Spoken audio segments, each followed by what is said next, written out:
Good evening, everyone, and welcome to a new session. So, yesterday we had our first session for UPPSC exam. And so today we are back with a new session, with our second session of this series. I got some lovely responses from you all. I'm so glad to hear that this series is helping you all, that you are enjoying this discussion, that you are loving these questions, that you're finding it comprehensive, and that these questions are giving you an exam practice. I'm really very glad to hear that. And to continue on that note, let me start by sharing my screen first. I hope you all can see my screen now. Yes. Yeah, it is visible. Yeah. So welcome again to our UPPSC exam practice session 2. So shall we start? Are you all ready? Yes. Very good. Let's move on to the first question for tonight. Here we go. According to the 1800 preface to lyrical ballads, why does Wordsworth specifically select humble and rustic life for his poetic subjects? Now, it's a very well-known idea from the preface to the lyrical ballads, right? Wordsworth's preface to the lyrical ballads, published in 1800. So this preface was written by Wordsworth alone, and famously this preface lays down his philosophy of romanticism, right? This preface, it lays down his philosophy of romanticism. It lays down his principles of poetic composition. It lays down his process of poetic composition. And obviously, it is known as the Manifesto of Romantic Criticism.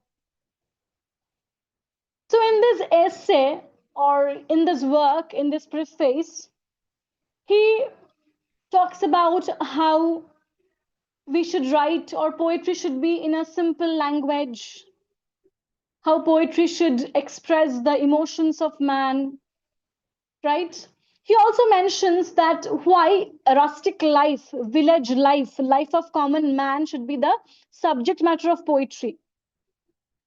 So why Wordsworth specifically select humble and rustic life for his poetic subjects? Is it because rustic life is inherently more poetic and romantic? Not really. Is it because in that condition, the essential passions of the heart are under less restraints? Yes, he says this. Because rustics are less susceptible to the influence of social vanity. That's also correct. So here, both B and C are correct. So according to the 1800 preface to lyrical ballads, Wordsworth selects humble and rustic life because in that state, essential human passions are less restrained. They're closer to nature and more durable. He believed a rustic life allows for a simpler, more philosophical and accurate contemplation of elementary feelings and human nature. Okay, right. Next. In the monkey rope chapter of Moby Dick, what philosophical concept does Ishmael develop regarding his connection to Queequeg? So now we have a question from Moby Dick of Herman Melville. Okay. In the monkey rope chapter of Moby Dick, what philosophical concept does the narrator Ishmael develop regarding his connection to Queequeg? The absolute autonomy of the individual? Absolutely wrong. If there is a connection, there cannot be absolute autonomy. No. Is it the interconnectedness of human life and responsibility? Yes. So in chapter 72 of Moby Dick, which is called the monkey rope, Ishmael develops the philosophical concept of universal human interdependence, often described as a metaphysical joint stock company or a shared fate. Through his connection to Queequeg, who is lowered into the sea to work on a dead well, tied to Ishmael by a rope, Ishmael reflects on this philosophical idea, the philosophical idea of interdependence and shared fate. Ishmael, the narrator, he realizes that his fate is no longer his own, but it is intimately connected to Queequeg's fate as well.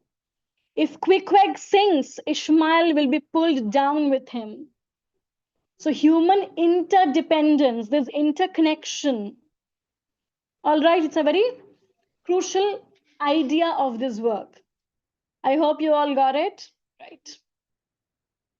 In the opening lines of The Westland by T.S. Eliot, what does winter represent, according to the speaker, when compared to the cruel memory of April? I hope you all remember the opening lines of T.S. Eliot's The Westland. So in these opening lines, what does winter represent, according to the speaker, when it is compared to the cruel memory of April? A time of artistic creation? No.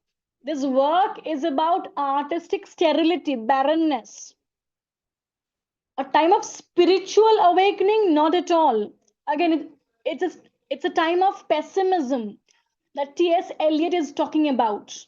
It's a post-World War world that he reflects on. So, does winter here represent a narcotic, forgetful state? Yes. In the opening lines of T.S. Eliot's The Westland, the speaker portrays winter as a comforting, protective, and numbing force, which he says kept us warm.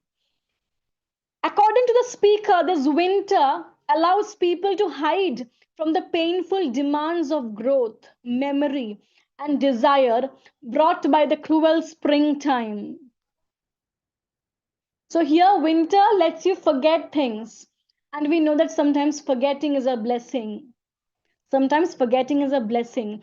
It keeps you away from the harsh realities of this world. All right? Okay. Next. In the context of the cultural synthesis within the poem The Lotus, how does Toru Dutt establish the superiority of the lotus? Right? Lotus is declared as the superior one. So how does Toru Dutt does it? How does she project it in this poem? By proving lotus as the rarest flower in Psyche's bower? No. By synthesizing the rose red and lily white into a harmonious hybrid form. That's correct.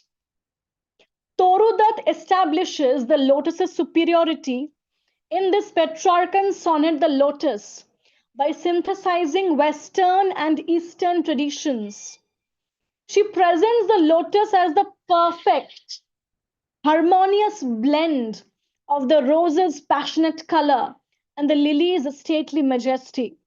This synthesis signifies the victory of Indian culture, symbolized by lotus, over the Western competition of rose and lily. So this is the cultural synthesis which is happening in this Petrarchan sonnet, The Lotus by Toru Dutt. Toru Dutt was a poet she was an Indian poet with romantic sensibilities. She was an Indian poet with romantic sensibilities. Right? Okay. Next. How does Althusser describe the concept of interpellation? Very easy. So what is interpellation of Althusser? Is it the process by which the bourgeoisie exploits the proletariat? Not exactly. Is it the process by which ideology hails or constitutes individuals as subjects? Yes. Louis Althusser describes interpellation as the process by which ideology hails or calls to individuals, transforming them into subjects. Through everyday social rituals and ideological state apparatuses like schools, family, or law, individuals recognize themselves as the subject being addressed, and accordingly, they accept their roles within the social structure, which in turn reinforces the dominant ideology. You have to remember, ideology works not by coercion, but through consent. Consent which is manipulated. Okay, it is a manipulative tactic, strategy. Okay, next. In I Am Like a Remnant of a Cloud, Tagore uses the imagery of a remnant of cloud from Gitanjali it is to primarily symbolize which state of human consciousness? The agony of unfulfilled desires in youth? No, no, no. This is not about his youth at all. The detachment of a soul that has exhausted its worldly purpose. Yes. In this poem, I am like a remnant of a cloud. It is song 80 of Gitanjali. This one is song 80 of Gitanjali. So in this poem, Tagore uses the imagery of a remnant of a cloud to symbolize a state of transient separation, spiritual longing, and fleeting emptiness. And this state of consciousness is characterized by separation from the divine and an idea of detachment, indifference, and also it reflects on the transience, temporary nature of human life. Okay, next. Adonais is composed. Adonais, what is it? Adonais is a pastoral elegy by Shelley, which laments the death of the poet John Keats. Right? Adonais. It's a pastoral elegy by Shelley, which laments the death of John Keats. And this work, Adonais, this pastoral elegy, is composed of 55 Spenserian stanzas. In the context of this poem's structure, what occurs around stanza 37? As you know these days that textual questions are a trend. And I'm very sure in UPPSC exam also, they will ask you textual questions like this to check if you have read the primary texts from the syllabus. All right. So what is happening from stanza 37 of Adonais? The formal invocation of Urania? No. We know any invocation to the muse happens at the very beginning of a work. Right? Any invocation to the muse happens at the very beginning of a work, not in the middle. So it cannot be invocation. Next, the shift from personal grief to philosophical consolation. Yes, that's true. From stanza 37, there is a shift in the tone of this poem, of this elegy. So, in the context of the 55 Spenserian stanzas of Shelley's Adonais, stanza 37 acts as a dramatic turning point within the poem structure, focusing on a bitter attack on the critique responsible for the harsh review of Keats's Endymion. Okay? He attacks the critique. Shelley condemns the nameless worm and noteless blot who believed had hastened the death of Keats. So, till 37 or before 37, he was expressing his personal grief at the death of Keats. But from 37 onwards, he turns to philosophical consolation and attacks that harsh critique who he believes had hastened the death of Keats. Okay, right. In Things Fall Apart, Chinua Achebe uses the egg something, to represent the spirits of ancestors. Which of the following statements best describes the complex function of egg yugu in Umofia's judicial system? So here we have a question from Chinua Achebe's magnum opus, Things Fall Apart. So who are these egg wugu? They're purely ceremonial figures. In exam, you know that you have to look out for these extreme words. Purely, completely, totally. These are extreme words. So be careful about them. Option A is wrong. They represent the communal patriarchal justice system that balances individualistic rashness. Yes. So these egwugu, these figures in Chinua Achebe's Things Fall Apart, they serve as the highest judicial body in Umofia, acting as masked ancestral representatives who administer justice to maintain social harmony, settle disputes, and uphold the traditions of the clan. So this is the structural function that they serve within the Igbo community. It is the Igbo community that this novel talks about, right? Yes. Next. Okay. So before we proceed to the next question, I know that many of you have already joined our net crash course. Many are still joining. So if you haven't joined yet, but if you're planning to sit for the June net exam, trust me, this course will save you big time. It will give you the sure shot areas, authors, works, concepts, years to learn. It will give you these exact spots to attack for the exam. It will give you exam style questions for practice and intensive revisions every day. So you can join us. All right. Okay. Next. According to Walter Benjamin, do you know who is Walter Benjamin? Walter Benjamin was a major member of the Frankfurt School of Critical Theory. Right? So according to Walter Benjamin, what is the a priori condition that determines a work's translatability, regardless of whether a translator ever attempts it? Is it the popularity of the original work in its own language? No. Is it the afterlife, Überleben, or continuing life, Fortleben of the work? Yes.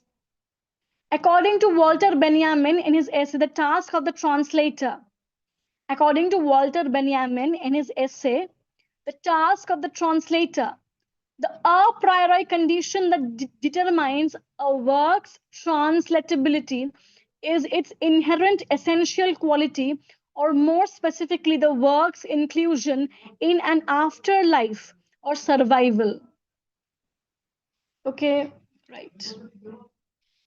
In the opening chapter of Silas Marner, George Eliot notes that for the rural inhabitants of Ravlo, a foreign-looking peddler or a stranger weaver was often associated with what?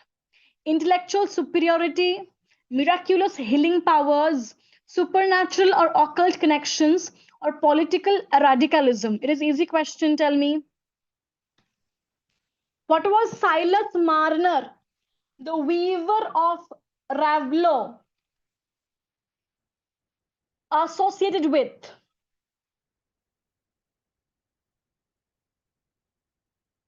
George Eliot's novel Silas Marner, subtitled The Weaver of Ravlo. It is supernatural or occult connections. In the opening chapter of Silas Marner, George Eliot notes that for the rural inhabitants of Ravlo, a foreign looking peddler or a strange weaver was often associated with supernatural powers, the occult, and the suspicion of wrongdoing. The people thought that he must be doing something suspicious. That person must be doing something wrong. That's what the people thought. Right. Next. The Negro speaks of rivers is often, so it's a poem by Langston Hughes, right? The Negro speaks of rivers by Langston Hughes is often read as a soul grown deep like the rivers.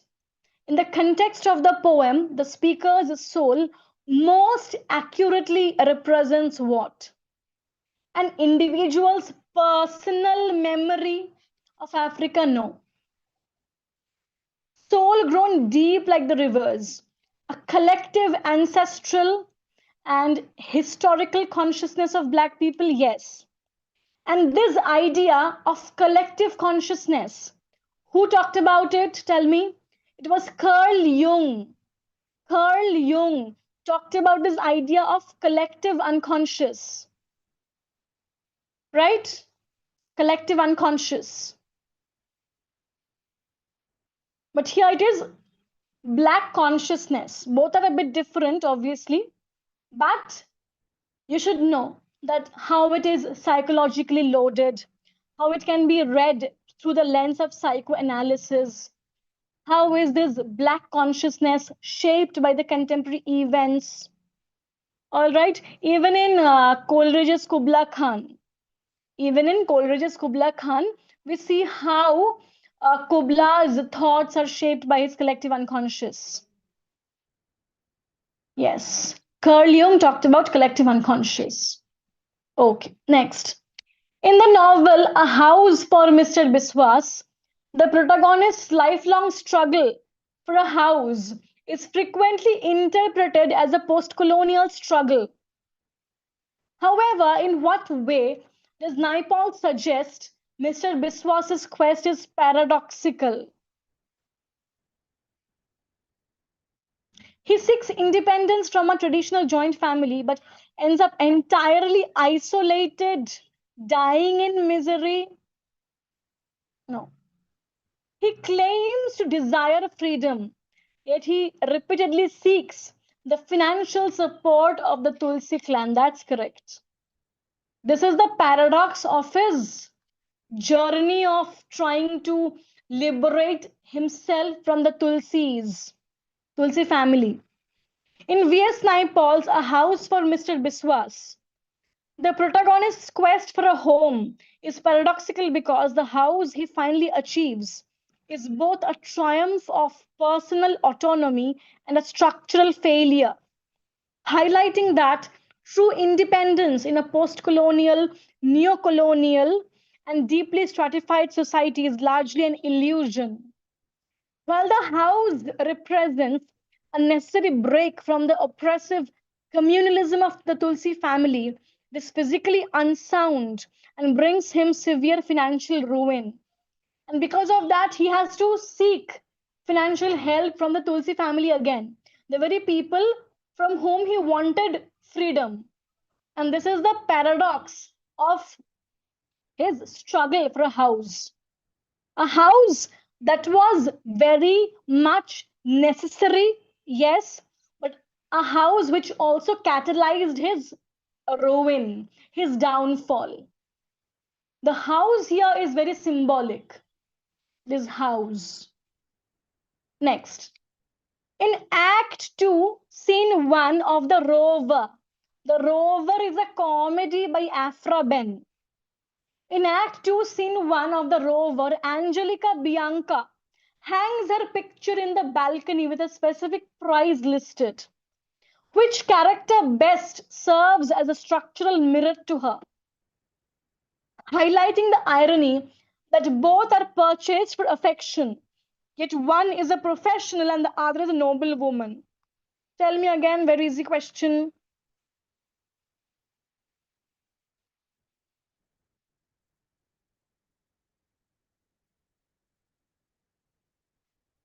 say? Which character would it be? It is, yes, correct. It is Florinda. It is Florinda. In Act 2, Scene 1 of the Rover, the character who serves best as a structural mirror to Angelica Bianca is Florinda. While Angelica is a professional courtesan who publicly hangs her picture to sell her affection for 1,000 crowns a month, the noble woman Florinda is also purchased for affection, though in a more subtle transactional manner. Her brother Don Pedro attempts to sell her hand in marriage to the wealthy Don Vincencio. So both women, though they belong to different different ranks in the society, right? Both these women, they enjoy different ranks in the society. Angelica Bianca is a professional courtesan. It's her job to sell herself for money. On the other hand, Florinda, she's a noble woman. She is recognized by the society as a noble woman. But she also, ironically, faces the same fate as Angelica. She is also almost sold as a commodity by her brother in marriage. So it shows the irony of the social structure, where one woman who is professionally a courtesan and a noble woman both actually have the same fate. They both have to be sold away for money. Only what is different between them is their ranks in the society. But when it comes to agency, I would say that Angelica at least has more agency to exert. At least she is doing it by herself. And here, Florinda, the so called noble woman, she doesn't even have the capacity to do that by herself. Her brother is selling her off instead. So it shows the irony of the social customs and our social structures, structural inequalities that persist, right? So, yes, that's all for tonight from our side. I again hope these questions are helping you to learn, and I hope these questions are giving you an exam style practice. Tomorrow, we will be back with more questions and some more revision. So, bye for now. Do take care. And if you want, you can join our net crash course. It's going on right now. Okay. So bye then. Take care. Good night. And see you all again tomorrow at 9:30. Okay. Bye.